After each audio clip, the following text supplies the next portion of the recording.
그다음 그대가 살아있는 문수다 여기 나왔네요. 지난 시간에 내가 일찍이 말씀드린 적이 있었죠. 도 닦는 여러 벗들이여 도리야 이지금 청법자 그대들 다만 지금 법문 듣는 그 사람이 불시 이 사대로 돼 그대의 지수 화풍 사대로 된 이 고깃덩어리는 아니다 말이야 분명히. 그러나 능히 이 고깃덩어리를 사용한다. 잘 활용해. 이 육신을 잘 활용해.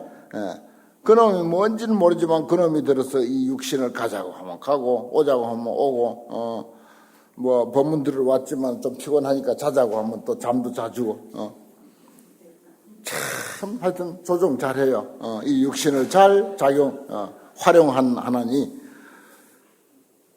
양능여시 견득하면 만약 능히 이와 같이만 이해한다면은 본다면은 변내 거주 자유라 가고 오는데 자유롭다 자유자재하다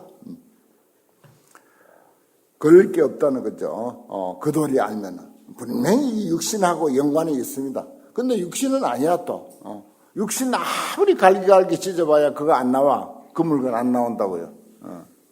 아무리 갈기갈기 찢어 해부하고 해부해도 그 물건이 나오지 않아. 그런데 육신을 이용해, 잘 활용해, 이 육신을. 육신 없으면 또 이게 제대로 살아있지를 않습니다. 육신 없이 있는 것을 뭐라 한다? 귀신이라 한다. 또 육신에서 그놈이 빠져나가 버리면 그걸 뭐라 한다?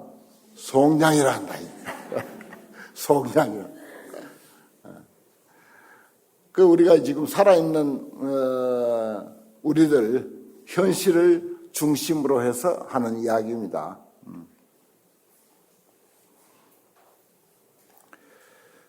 양능여시 견득하면 거주 자유라. 약 산성 견체하면 산성의 견체에 의거한다면은 무렴접법이라 하나도 싫어할 것이 없는 법이다. 육신 이거 싫어해서는 안 돼요. 무시해서는 안 돼. 육신 잘 보호해야 돼요. 4대 육신 이거 없으면 안 돼. 4대 육신이 전부야 사실은. 4대 육신이 전부라고요. 우리 입장에서는 지금 4대 육신이 전부입니다. 무렴접법이 절대 육신 그 무시해가지고 막 그냥 고행해가지고 그냥 몸을 무슨 뭐 조복받느니 세상에 그런 법이 어디 있습니까? 몸 조복받아서 어쩌잔 말이야. 그런 어리석은 용어는 쓰지도 말아야 돼요. 조복받으려면 마음을 조복받아야지. 왜 몸을 조복받습니까? 몸은 법당이에요. 법당 조복받아가지고 뭐 문 꽝꽝 닫아놓고 어쩌자고. 그게 아니야. 불교를 그렇게 가르치는 불교 많잖아요, 또. 육신 조복받아야 된다고 해가지고. 난 어릴 때 그 기도하라 해가지고 법당에서 꼭 이놈 서서 해야 되는 줄 알고 한 2시간쯤 되면 다리가 그냥 완전히 남의 다리 같이 아프고 그러는 거예요. 꼭 서서 해야 되는 줄 알아. 발을 움직여도 안 되는 줄 알아. 그리고 또 그때는 시계가 없으니까 시계가 법당마다 그렇게 마음대로 흥할 때가 아니야.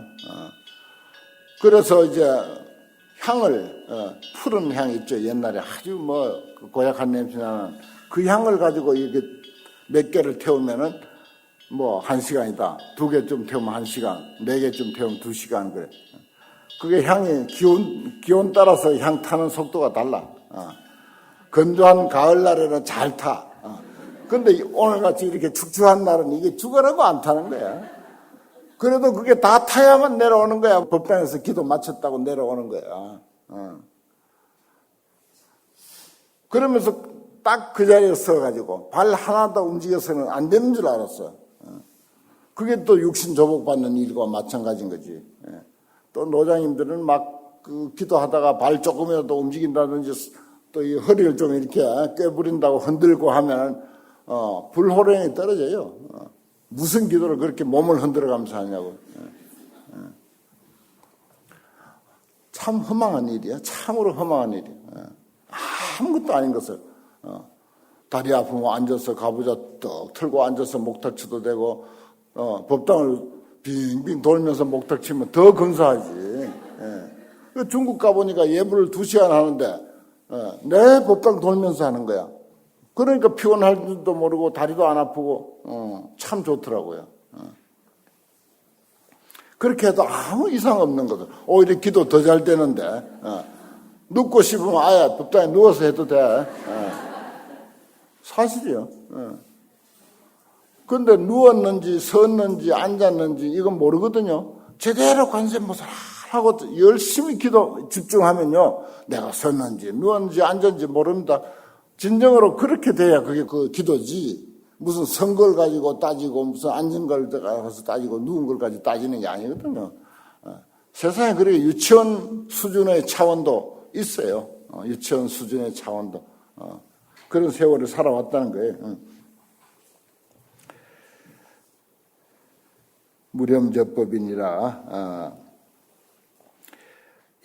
이약애성하면 그대가 만약에 성인을 사랑한다. 그러면 그 성이라고 하는 거 한번 따져보자. 성이라고 하는 건 성이라고 하는 이름일 뿐이다. 성자는 성지명이야. 성이라고 하는 건 성이라는 이름뿐이야. 어제 내가 그랬죠. 전설에 남아있는 그 하늘 같은 도인 큰 스님이라고 우리가 그렇게 보았지만은 따지고 보면 다 그냥 사람일 뿐이다. 부처님도 대사문 그랬잖아요. 큰 스님. 그냥 그렇게 불렀어요. 당시 제자들은. 사문이라고, 그냥 스님이라고. 유일반 학인이, 일반 공부하는 사람이 향 오대산이 구 문수 하나니 오대산을 향해 가서 문수 보살을 칭견하려고 한단 말이야. 그 전에 무착 선사가 그랬다고 했죠. 무착 선사가 오대산 장안에서 일보일배 하면서 몇 년 걸려가지고 한 걸음에 한 번 절하고 한 걸음에 한 번 절하고 지금 티벳 불자들처럼 그렇게 문수보살을 칭견하러 갔는데 그 사람 보고 한 소리야. 조시 차교라. 벌써 틀려버렸다. 벌써 틀린 짓이다. 오대산에 문수다. 오대산에 문수보살 없다. 청천벽력 같은 소리 아닙니까 이게. 맑은 하늘에 날벼락 치는 소리지. 정말 오대산에 살아있는 문수가 계신다고 하고 거기에 얼마만한 문수보살에 대한 전설이 많습니까? 문수보살 칭견했다는 사례도 많고. 그런데 사정없이 오대산 문수, 오대산에는 문수보살 없단 말이야. 이욕식 문수마, 그대는 문수를 알고 싶었냐?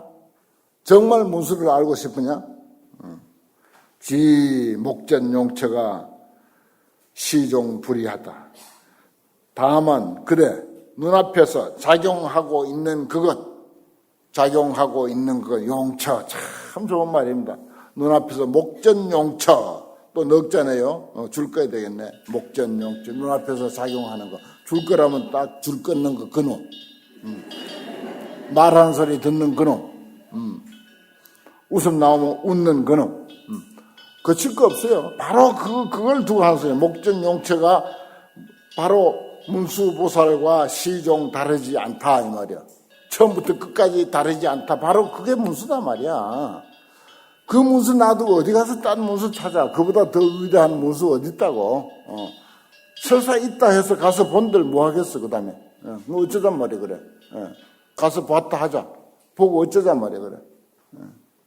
나는 나대로 여전히 시종 다르지 않게 이렇게 있는데 처처부리가 어느 곳에 있든지 간에 의심할 바 없는 바로 우리들 참생명 그것이 차계시 활문수니라. 이것이야말로 살아있는 문수다. 이 정말 피가 튀고 생명이 넘치는 이런 살아있는 문수 놔두고 어디 가서 헛질을 하느냐. 참 법문 근사하잖아요. 여러분들 뭐 그동안 익혀온 불교하고 영 정반대고 달라가지고 마음에 들지 안 들지는 그건 뭐 모르고 아무튼 소화를 못 시켜도 일단 창자 속에 넣어두세요. 이것은 그야말로 다이아몬드를 삼키는 것과 같아서 그 다이아몬드가 내 뱃속에 들어가고 뭐 똥 속에 들어가고 거름 속에 들어가고 온갖 저 밭으로 논으로 굴러다녀. 똥 묻었다고 그 다이아몬드 값이 떨어질 줄 알아요? 안 떨어져. 흙 속에 굴려다니고 거름 속에 굴려다니고 그 다이아몬드는 그대로야. 아무 이상 없어. 그와 같은 법문입니다. 이것은 지금 당장 소환은 안 돼도 언젠가 다이아몬드로서의 그 가치를 할 거예요. 값을 분명히 하게. 야, 그때 임재라고 나는 뭣도 모르고 내 배짱에는 안 맞고 내가 그동안 그 들어온 불교, 내가 알고 있는 불교하고는 전혀 다른 내용인데 그래서 긴가민가 싶었는데 이제서 비로소 이해가 됐다. 내가 만든 책 중에 작은 임재록이라고 하는 책이 있어요. 그걸 내가 여러 수만 권을 찍어서 법부시를 많이 했는데 그 탄생이 뭔가 하니 여기 어떤 스님이 내 임재록 강설 책을 가져온 스님이 있더라고. 그저께 내가 봤는데 그 책이 어떻게 탄생했는가 그 서문에도 이제 적혀 있습니다만은 어느 날 밀양에 산다는 보살님이 한 분 오셨어요. 그래서 그 임재록 강설 책을 들고 왔어. 그래서 그 보살님이 어찌 왔느냐. 내가 이 임재록 강설 책을 읽고 눈을 떴습니다. 그래. 불교에 눈을 떴습니다. 그래 연유를 말씀하시오. 그래. 어느 날 여기 저 법무사 그 청년함에 오르내리면서 죽으라고 기도하고 뭐 좋다는 기도처는 다 다니고 그야말로 보살 태가 막 잘 흐른 거야. 몸으로 차려입고 뭐 꿈에 만져봐도 이건 보살이야. 그런 정도로 아주 수십 년 절에 다니면서 기도도 하고 절 운영하는데도 참여하고 뭐 소임도 맡고 막 그렇다 그래. 그래서 뭔가 깝깝하고 아닌 것 같아. 이것만이 아닐 텐데 부처님이 이런 것만 가지고 우리에게 내리진 않았을 것 같은데. 그래서 차를 타고 내려가다가 이제 어떤 거사님하고 이야기를 하게 돼가지고 거사님인데 자기의 그 어떤 불교의 신앙 어떤 심을 고백을 한 거야. 내가 이렇게 수십 년 동안 기도도 열심히 하고 이렇게 낮단에는 내가 아는 불교를 한껏 하느라고 하면서 살았는데 참 깝깝하다. 그런 말을 했더니 그 거사님이 무비스님이 쓴 임재록 강설책을 한번 읽어보시오 그러더라네. 그래가지고 가면서 바로 여기 영광도서에 가가지고 그 강설책을 샀어요. 사가지고 밀양까지 가가지고 밤새도록 읽은 거야. 읽으면서 무릎을 몇 번이나 쳤는지 모르는데 그래 바로 이거지 하면서 그래 하면서 혼자 그냥 울다가 웃다가 밤새워서 그 책을 다 읽은 거야. 그래가지고 눈이 확 열려버렸어. 마음이 확 열려버렸어. 그래가지고 너무 감동스러워서 이 책을 누가 썼는가 알아보니까 법무사에 있는 스님이 쓴 거야. 맨날 오르내리는 그 옆방에 있는 스님이 쓴 거야. 그래서 뛰어온 거라 그 책을 들고 내가 이렇게 해서 스님 한번 얼굴이라도 보려고 왔습니다. 그래. 나는 그 말 못 믿겠다. 만약에 진정 임재록을 가지고 그렇게 마음이 열렸다면은 보살님이 그 사경하는 택 잡고 그 감동받은 구절을 한번 노트에다 다 써오세요. 그래. 그랬어. 써오죠. 그래. 그래 돌아가가지고 노트에다 다 써왔어. 그 노트 내인데 있어요. 써왔어. 그래 읽어보니까 야 정말 그 임재록 강설 안에 한글로 된 글을 쪽쪽 썼어. 한문 한자도 없고 그냥 한글로만 된 거. 한문 뭐 관심 없어요. 또 그 보살님. 배운 바도 없고. 그래서 와가지고 나는 또 거기에 보답한다고 고맙습니다 하고 보답한다고 그 보살님이 쓴 임재록 그 내용을 그대로 또 책을 만들었죠. 그래갖고 저 작은 임재록 해가지고 한문 한자도 안 넣고 그대로 한글로 읽기 좋은 그런 그 임재록 작은 임재록을 책을 해가지고 수만 권을 찍었지 그 후에. 그래가지고 그냥 막 오는 사람 가는 사람 우리 문수선언에 그냥 산더미처럼 쌓아놓고 언제든지 가져가라고 그랬지. 그럼 그 공부하러 오는 스님들이 그냥 한글망씩 가져가고 택배로 막 붙여주고 한때 그랬었어요. 그런 일이 있었습니다. 그러니까 오랫동안 그래도 열심히 기도한 그리고 뭔가 궁금해하고 뭔가 알고 싶어하고 신심을 꽉 차고 그래서 그 힘이 그래도 눈을 열어준 거예요. 이 임재록을 듣고. 그런 기회가 옵니다. 또. 저도 임재록 그 강서를 쓰고 평생 부처님인데 얻어먹은 밥값 했다. 내가 그렇게 서슴없이 그런 표현을 하죠. 이렇게 쉽잖아요. 어디 멀리 있는 것도 아니고, 알들이 좌선을 열심히 해야 되는 것도 아니고, 그냥 몸 구속한다고 결과부자 해야만, 좌선을 잘하는 줄 알고, 그냥 평생 결과부자 해가지고, 나중에 이제, 관절염 생겨가지고 수술을 하고, 병원을 쫓아다니고, 내가 실명을 거론하기가 좀 그래서 그렇지, 그래야 되는 줄 아는 거라, 이니, 마음이 주인이지, 몸뚱이는, 물론 이제 여기도 이야기했듯이, 그놈이 들어서 4대 육신을 조종하긴 해. 그렇지만은 그 조종하는 그걸 갖다가, 그래서 차가 안 간다고, 운전수 보고 말 한마디도 안 하고 차를 냅다 그냥 발로 차고, 그런 사람들이 있잖아요, 운전수 보고 가자고 하면 말 한마디 그냥 갈 텐데, 차를 그냥 발로 차고 그냥 해가지고 발이 부러지고 막 피가 나고 그래요. 그런 사람들 많아요. 그래 이제 수레를 때려야 오르냐, 소를 때려야 오르냐, 그런 책도 또 있지. 답이 다 돼 있어요. 어렵지 않아요, 사실은 그 알고 보면. 그래 우리 불자들은 사실은 공부해야 할 것이 많음에도 불구하고. 조금 어디서 한마디 들으면 고개에 매달려가지고 집착해버리니까 더 이상 이제 발전이 없어서 그게 이제 문제가 되는 거죠. 이게 진짜 살아있는 문수다. 문수만 그러냐? 이 일념심 무차별광이 그대들 마음 차별 없는 그 빛, 여러분들 빛을 지금 방광을 하고 있는데 그 방광은 차별이 없습니다. 처처총시 진보현이다. 곳곳에 그 방광하고 있는 그 모두가 참다운 보현보살이다. 저기는 살아있는 문수다 그랬잖아요. 참다운 보현보살이다.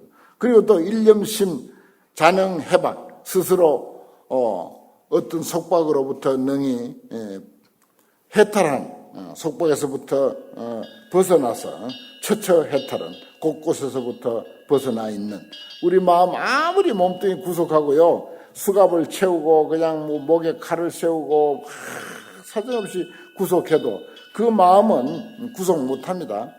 그것이 뭐라고 차시 관음 삼매법이니 이건 관세음보살이다 말이에요. 이게 관세음보살이다.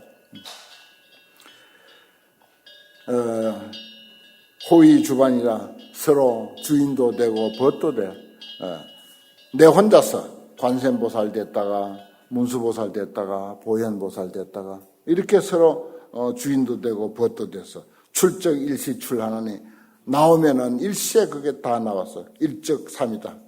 하나가 곧 셋이다. 문수 보현 관음 이렇게 삼이다. 삼적일이야. 문수 보현 관음이라는 게 말이 셋이지 이게 곧 나 한 사람 무의도인 차별 없는 참사람 무의진인 여시해득하면 이와 같이 이해한다면 시호 간견이라 이렇게 이해하면은 그때서 비로소 간경을 잘 한다고 할 수 있다. 경을 잘 봐. 어록도 잘 보고 이렇게 이해하지 못하고 큰 글줄만 쫓아가고 그러면은 경을 제대로 보는 게 아니다 이 말이야. 그래 간경자 해안 통투 그러잖아. 경을 보는 사람은 지혜의 눈이 툭 터져버려야 돼. 지혜의 눈이 툭 터져버리면 이런 거 전부 그냥 그렇게 척척척척척 우리 일심에 맞춰가지고 전부 해석이 다 돼. 해석이 이렇게 다 되는 길이 있는데 낱낱이 글만 쫓아가면은 여기에 걸리고 저기에 걸리고 그렇습니다.